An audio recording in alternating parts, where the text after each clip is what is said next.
ప్రియరక్షకుడైన యేసుక్రీస్తు నామములో అనుదిన వాక్య ధ్యాన వీక్షకులకి ప్రేమపూర్వక వందనాలు.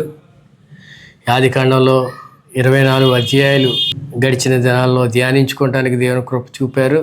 25వ అధ్యాయం ఈరోజు ధ్యానించుకోవటానికి దేవుడు ఇచ్చినటువంటి ఈ గొప్ప భాగ్యాన్ని బట్టి దేవుడిని నేను స్తుతిస్తున్నాను. 25వ అధ్యాయాన్ని మనం చదివేటువంటి ముందుగా మనం ఆలోచన చేస్తే, ఇస్సాకు 37 సంవత్సరాల వయసులో అతని తల్లి సారా మృతి పొందింది. 40 సంవత్సరాల వయసులో ఇస్సాకు రెబ్కాని వివాహం చేసుకున్నాడు. ఈ పరిస్థితుల్లో అబ్రహాం ఒంటరైపోయాడు. ఈ అధ్యాయంలో ప్రారంభించబడుతుంది. అబ్రహాము మరలా వివాహం చేసుకున్నాడు. ఆమె పేరు కెతూరా. అంటే ఈమెతో కలిపి ఇప్పటికి అబ్రహాం వివాహం చేసుకున్నది ముగ్గురిని. మొదట సారాని, తర్వాత ఆగర్ను, తర్వాత కెతూరా ముగ్గురిని వివాహం చేసుకున్నట్లు. ఈ కెతూరాకి 6 సంతానం కలిగారు. ఆ 6 సంతానాన్ని బట్టి అనేక వంశములు ఉద్భవించినట్లుగా రానున్నటువంటి అధ్యాయాల్లో వారి గురించి ప్రస్తావింపబడుతుంది.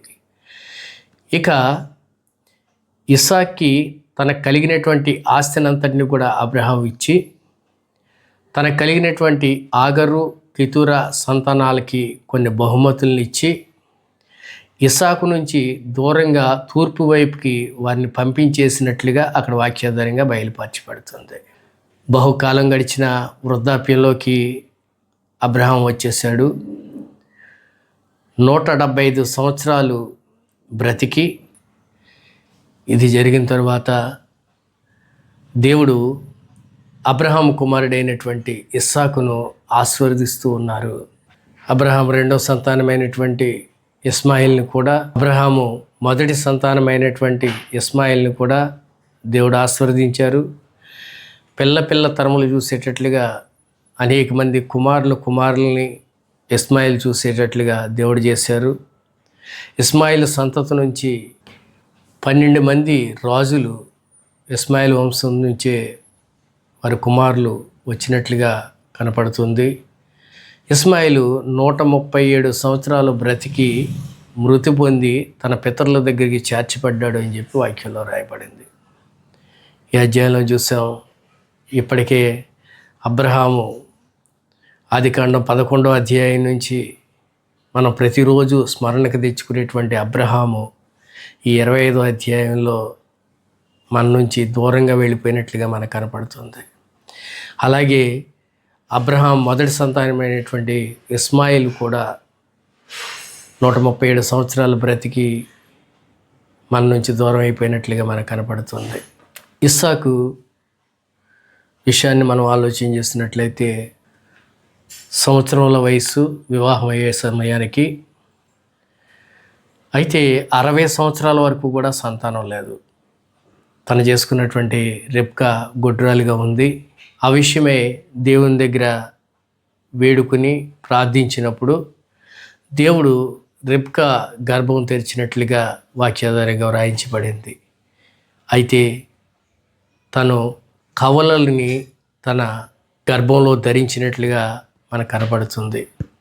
ఈ కవలలు గర్భంలో ఒకరినొకరు పెనవేసుకుని తిరుగుతున్నటువంటి తరుణంలో రెబ్కా ఎలాగైతే నేను ఎలాగ బ్రతకగలను అని చెప్పి దేవుడి దగ్గరికి వెళ్ళి మనవి చేసుకుంటుంది. అప్పుడు దేవుడు రెబ్కాతో చెప్తున్నారు, నీ గర్భంలో 2 జనపదార్థాలు ఉన్నాయి. ఆ జనపదార్థాలు ఒకదాన్ని ఒకటి పెనవేసుకుంటున్నాయి. ఒకదానికంటే ఒకటి బలిష్టమైన జనములుగా అవి ఉన్నాయి. అంతేకాదు పెద్దవాడు చిన్నవాడికి దాసుడవుతాడు అని చెప్పి దేవుడు రెబ్కాతో చెప్తున్నారు. నెలలు నిండాయి. రెబ్కా ప్రసవ సమయంలో 2 కుమారుల్ని ప్రసవించింది. మొదటి పుట్టినటువంటి కుమారుడు ఏశావు. అంటే అతడు పుట్టినప్పుడు ఎర్రగా ఉన్నాడు, ఒంటి నిండా రోమాలు ఉన్నాయి. కాబట్టి ఎర్రగా ఉన్నాడు కాబట్టి ఏశావు అని చెప్పి అతని పేరు పెట్టారు. రెండవ వాడు యాకోబు. తను తన అన్న మడము పట్టుకుని ఈ భూమి మీదకి వచ్చాడు. మడము పట్టుకుని పుట్టాడు కాబట్టి మడిము పట్టుకు పుట్టినవాడు కాబట్టి యాకోబు అని, లేక యాకోబు అంటే మరొక అర్థం మోసగాడు. కనుకనే అతనికి యాకోబు అని చెప్పి పేరు పెట్టినట్లుగా వాక్యాధారంగా మనకు కనపడుతుంది. అరణ్యాల్లో వేటాడేవాడిగా ఉన్నాడు. రెండోవాడు తన గుడారాల్లో ఉండేటువంటిగా యాకోబు ఉన్నాడు. వేటాడి మాంసం తెచ్చి తన తండ్రికి ఇచ్చేవాడు ఏసావు. దాన్ని బట్టి ఏసావుని తన తండ్రి ఎక్కువగా ప్రేమించాడు.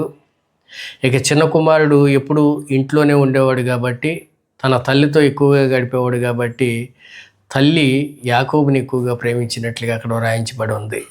సహజంగా తల్లితో గడిపేటువంటి పిల్లలు సరదాగా వంటలు నేర్చుకుంటూ ఉంటారు. అలాగే యాకోబు కూడా వంట నేర్చుకున్నాడు. ఒకరోజు చిక్కుడుకాయల వంట వండుతూ ఉన్నాడు. ఈలోపు వేటకు వెళ్ళి మిట్ట మధ్యాహ్నం యోసేపు తన ఇంటికి వచ్చాడు. తను వండుతున్నటువంటి ఆ కూర చూచి తనకు ఆకలేసి తన తమ్ముడిని అడుగుతున్నాడు, కొంచెం ఆహారం నాకు పెట్టమని చెప్పి. అతడు అంటున్నాడు, నీ జ్యేష్ఠత్వాన్ని నాకు ఇచ్చేస్తే నీకు ఈ కూరని ఇస్తాను అని చెప్పి అంటున్నాడు. అయితే తన ఆకలితో ఉన్నాడు. ఈ జ్యేష్ఠత్వం నాకు ఆకలి తీర్చదు, కానీ నువ్వు ఇచ్చేటువంటి ఆహారం నాకు చాలా ప్రాముఖ్యమైనది, నేను బ్రతుకుంటానికి ఈ ఆహారం కావాలని చెప్పి తన జ్యేష్ఠత్వాన్ని ఇచ్చేస్తాను అని చెప్పి తను అన్నప్పుడు యాకోబు అంటున్నాడు, ప్రమాణం చెయ్యి, అప్పుడు నీకు ఈ ఆహారం ఇస్తానంటున్నాడు. అప్పుడు ప్రమాణపూర్వకంగా తన జ్యేష్ఠత్వాన్ని ఏసావు తన తమ్ముడైనటువంటి యాకోబుకి అమ్మివేసినట్లుగా ఇక్కడ వాక్యాధారంగా మనకు కనపడుతుంది. మనం కూడా చూస్తూ ఉంటాం. నేటి దినాల్లో దేవుడిచ్చినటువంటి ఆధిక్యతని, దేవుడిచ్చినటువంటి జ్యేష్ఠత్వాన్ని, దేవుడిచ్చినటువంటి దర్శనాన్ని, దేవుడిచ్చినటువంటి విశ్వాసాన్ని, దేవుడిచ్చినటువంటి రక్షణని ఏవో లోక సంబంధమైనటువంటి కార్యాలకి, లోక సంబంధమైనటువంటి ఆచారాలకి, లోక సంబంధుల్ని సంతోషపెట్టడానికి మనం కూడా అమ్మేస్తూ ఉంటాం.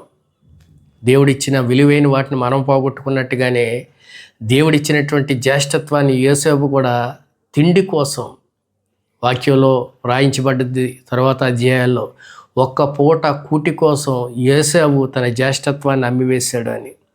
అలాగే విశ్వాసులైనటువంటి వారు దేవుడు వారికి ఇచ్చినటువంటి ఎన్నో విలువైనటువంటివి తిండి కోసమో, లోక సంబంధమైనటువంటి సంతోషాల కోసమో, లేక లోకంలో ఉన్నటువంటి బంధువుల్ని సంతోషపెట్టడానికో రకరకాలుగా వాళ్ళ జ్యేష్ఠత్వాన్ని పోగొట్టుకుంటున్నారు. ఇక్కడ కూడా అంతే. యాకోబు ఏసావు యొక్క బలహీనతని కనిపెట్టి ఏసావు యొక్క జ్యేష్ఠత్వాన్ని యాకోబు సంపాదించుకున్నట్లుగా మనకు కనపడుతుంది. ఈ 25వ అధ్యాయంలో అబ్రహాం జీవితాన్ని దేవుడు మరలా మనకు గుర్తు చేస్తున్నారు.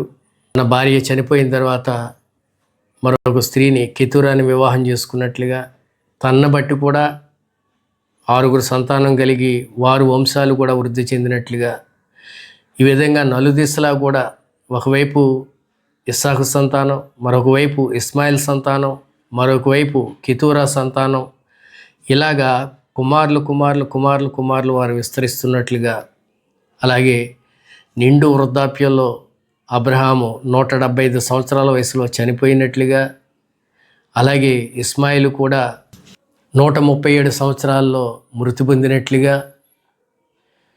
తరువాత ఇస్సాకు సంతానం లేని సమయంలో దేవుణ్ణి ప్రార్థించినప్పుడు ఇస్సాకు 60 సంవత్సరాల వయసులో ఇద్దరు కుమారుల్ని అనగా ఏసావు యాకోబుని కవల పిల్లలు దేవుడు అనుగ్రహించినట్లుగా, ఏసావు తన జ్యేష్ఠత్వాన్ని ఆహారం కొరకు యాకోబుకి అమ్మేసుకున్నట్లుగా ఈ అధ్యాయంలో బయలుపరచబడుతుంది. ఈ మాటలు వినినటువంటి వారు, చూస్తున్నటువంటి వారు, వారి కుటుంబాలు బహుగా దీవించబడునుగాక. ఆమెన్. ఈ కొద్దిపాటి మాటలు దేవుడు దీవించునుగాక. ఆమెన్. చిన్న ప్రార్థన చేసుకుందాం. పరిశుద్ధుడా, కృపగలిగిన తండ్రి, దయగలిగిన దేవా, మీ పరిశుద్ధమైన పాదాలకు వేలాది స్తుతులు స్తోత్రాలు నాయన. ఆదికాండం 25వ అధ్యాయం మేము ధ్యానించుకుంటాను. మీరు మాకు సమయాన్ని ఇచ్చినందుకు మీకు స్తుతులు చెల్లించుకుంటున్నాం. ఈ 25వ అధ్యాయం ద్వారా మీరు అబ్రహాము సంతానాన్ని ఏ విధంగా విస్తరింపజేస్తున్నారో, అబ్రహాము ఏ విధంగా మృతి పొందాడో, అబ్రహాము ఎక్కడ పాతిపెట్టబడ్డాడో, అలాగే తన తర్వాత తరాలు ఏ విధంగా విస్తరిస్తున్నాయో వాక్యాధారంగా మీరు మాకు బయలుపరుస్తూ వచ్చారు. అలాగే ఇస్సాకు సంతానమైనటువంటి యాకోబు, ఏసావుల జీవితాలు మీరు మా ముందుంచారు. ఏసావు మీరిచ్చినటువంటి జ్యేష్ఠత్వాన్ని లోక సంబంధమైనటువంటి ఆకలితో ఆ ఆహారానికి అమ్మేసుకున్నట్లుగా వాక్యాధారంగా మీరు వ్రాయించారు. మీరు మమ్మల్ని ఏ విషయాల్లో జ్యేష్ఠులుగా ఉంచారో ఆ జ్యేష్ఠత్వాన్ని కాపాడుకోవటానికి ఈ లోక సంబంధమైన వేటినైనా సరే తృణప్రాయంగా విడిచిపెట్టగలిగిన అనుభవంలో మమ్మల్ని ఉంచమని, మీరు ఇచ్చిన దాన్ని మేము కాపాడుకుని బ్రతకడానికి సహాయం దయచేసి మహిమ, ఘనత, ప్రభావంలో మీరే పొందుకొనమని పరిశుద్ధుడైన యేసుక్రీస్తు నామములో బ్రతిమాలి వేడుకుంటున్నాం తండ్రి. ఆమెన్.